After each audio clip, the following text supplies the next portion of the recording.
Assalamualaikum warahmatullahi wabarakatuh. Ketemu lagi dengan Bu Dewi. Kali ini kita akan membahas tentang klasifikasi materi.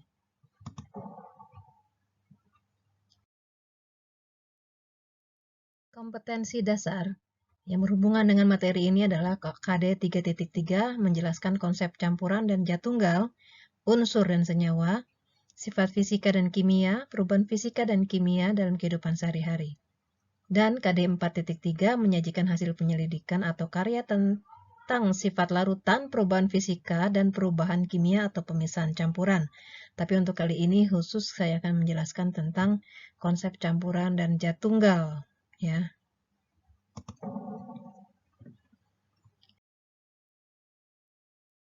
Berdasarkan wujudnya, materi dibagi menjadi 3, yaitu wujud padat, cair, dan gas.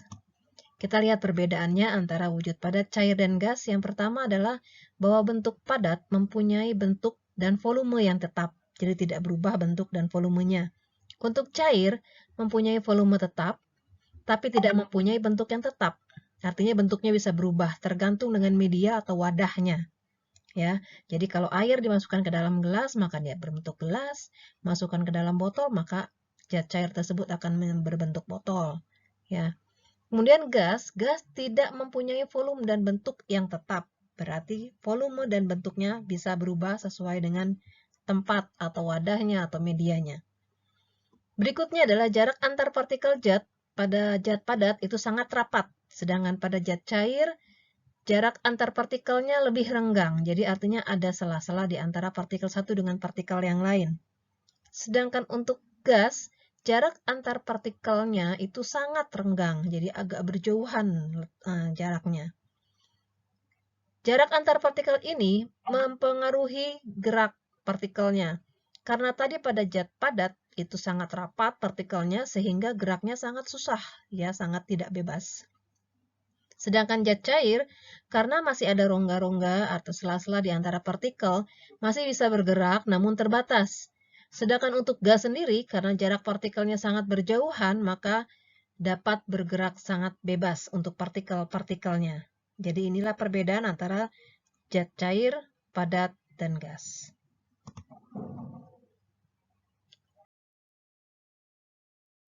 Sedangkan berdasarkan komposisi dan sifatnya, materi dibagi menjadi 2, yaitu zat tunggal dan campuran.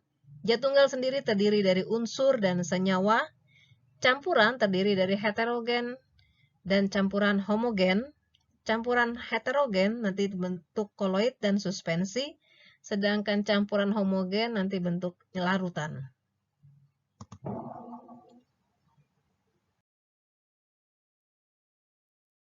Yang pertama kita pelajari sekarang adalah tentang unsur. Apa sih unsur?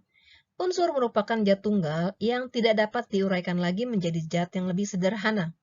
Unsur dituliskan dalam bentuk lambang unsur yang umumnya menggunakan 1 atau 2 huruf. Kalau 1 huruf, maka harus ditulis dengan huruf besar atau kapital. Sedangkan yang terdiri dari 2 huruf, maka huruf pertamanya huruf besar, huruf berikutnya adalah huruf kecil. Contoh kita lihat untuk unsur oksigen.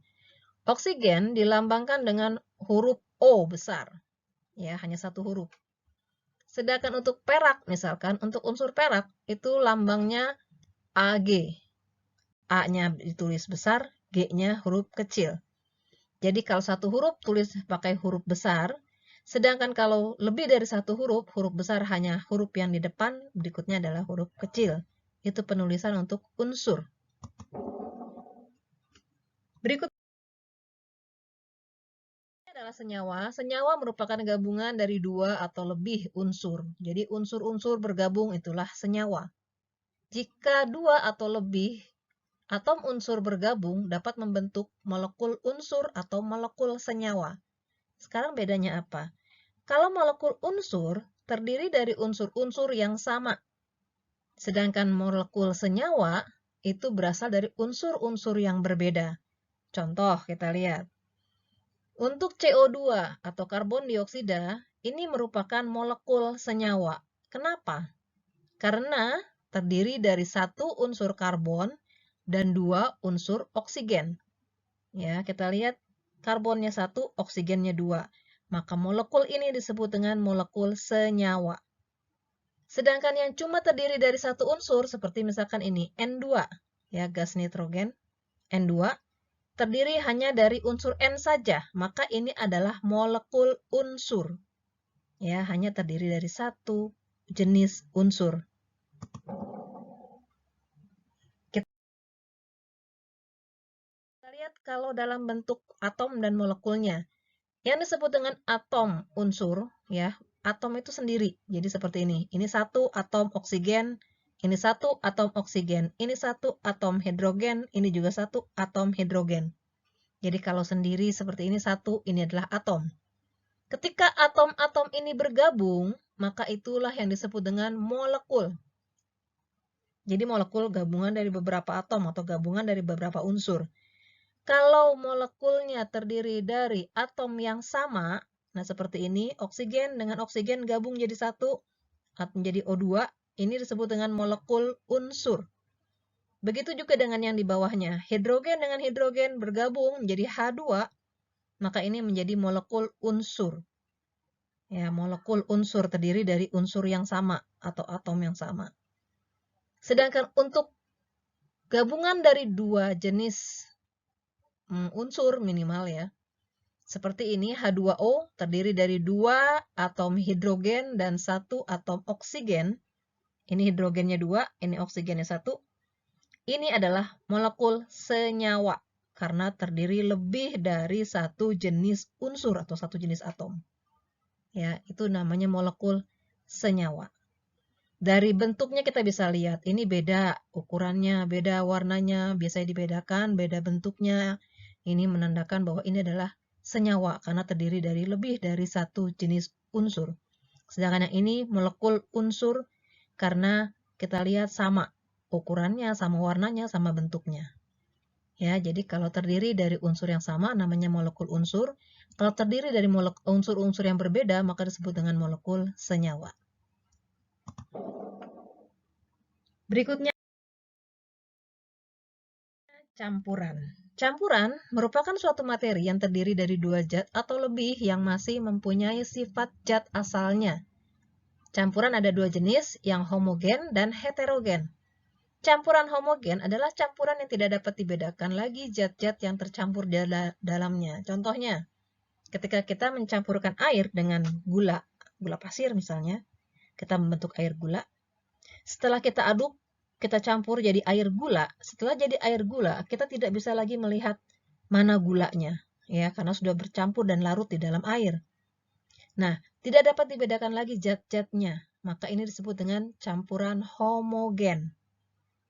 Sedangkan campuran heterogen adalah campuran yang masih dapat dibedakan zat-zat yang tercampur di dalamnya. Contoh, kita campur antara air dengan pasir, diaduk.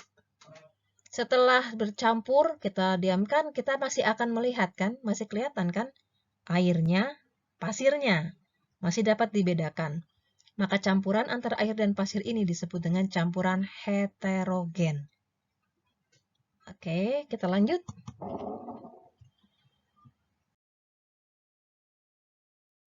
Oke, selanjutnya kita masuk ke larutan. Larutan adalah larutan asam, basa, dan garam.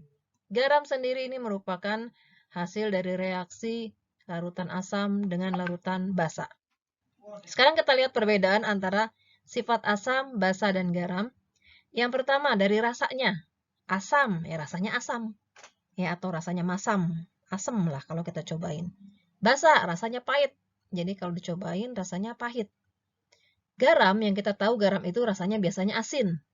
Tapi bisa juga manis, bisa atau tidak ada rasanya sama sekali, yaitu garam. Jadi bisa manis, bisa asin, bisa hambar, tidak ada rasanya. Untuk derajat keasaman atau pH, kalau asam itu kalau kita ukur pH-nya di bawah 7. Jadi bisa 5, bisa 6, bisa 2, bisa 3. Ya. Untuk basa, pH-nya di atas 7. 8, 10, 14 misalkan. Nah itu basa. Lebih dari 7. Garam, pH-nya pas di angka 7. Jadi sama dengan 7. Perbedaan yang ketiga, kalau asam, biasanya larutan ini bisa memerahkan kertas lakmus. Jadi kalau lakmusnya biru, nanti ketika dicelupkan ke dalam larutan asam, maka menjadi merah. Sebaliknya, basa, dapat membirukan kertas lakmus merah. Jadi kertas lakmus merah kalau dicelupkan ke larutan basa nanti berubah menjadi warna biru. Sedangkan garam tidak merubah warna kertas lakmus karena dia sifatnya netral ya, tidak merubah lakmus merah maupun biru, tetap dengan warna awalnya. Nanti kita lihat lakmusnya seperti apa sih ya. Berikutnya, sifat larutan asam. Ketika asam dilarutkan ke dalam air, dia akan menghasilkan ion H positif atau H+. Sedangkan basa, ketika dilarutkan ke dalam air akan menghasilkan ion OH-. Sedangkan garam, ketika dilarutkan ke dalam air tidak menghasilkan ion H+ ataupun OH-.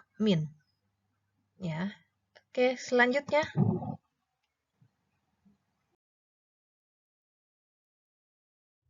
Untuk indikator asam dan basa.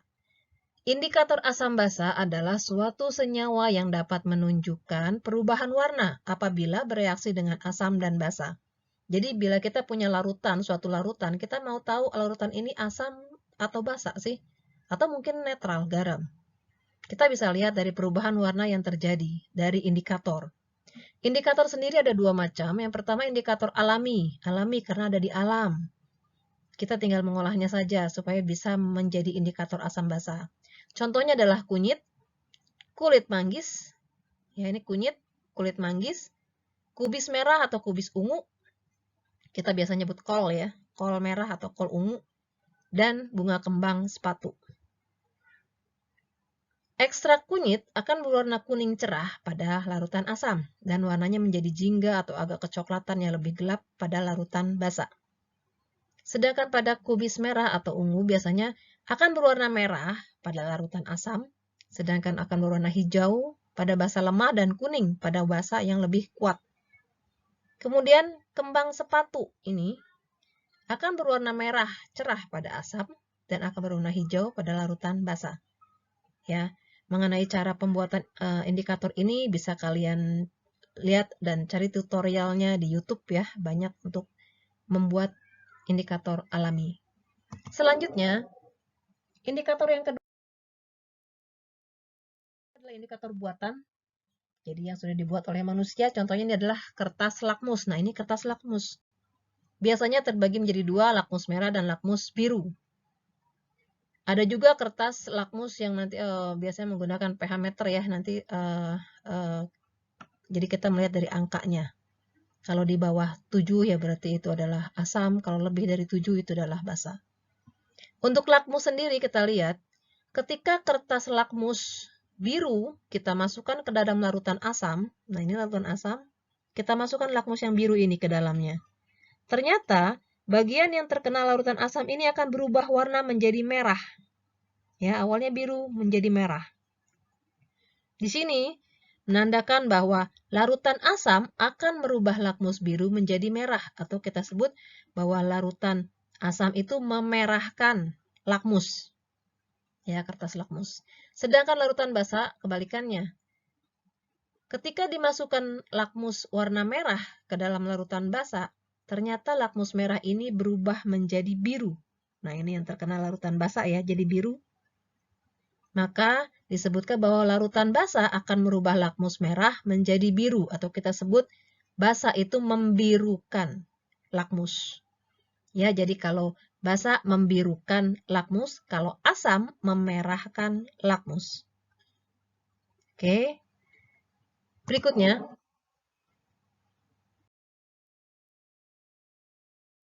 Sekian dan terima kasih.